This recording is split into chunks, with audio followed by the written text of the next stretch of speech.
قریش کے چند نوجوان حضرت عائشہ رضی اللہ عنہا کے پاس داخل ہوئے۔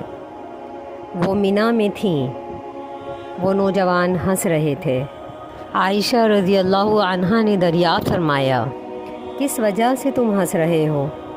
وہ کہنے لگے، فلاں شخص خیمے کی طناب پر گرا تو اس کی آنکھ یا گردن جاتے جاتے بچی۔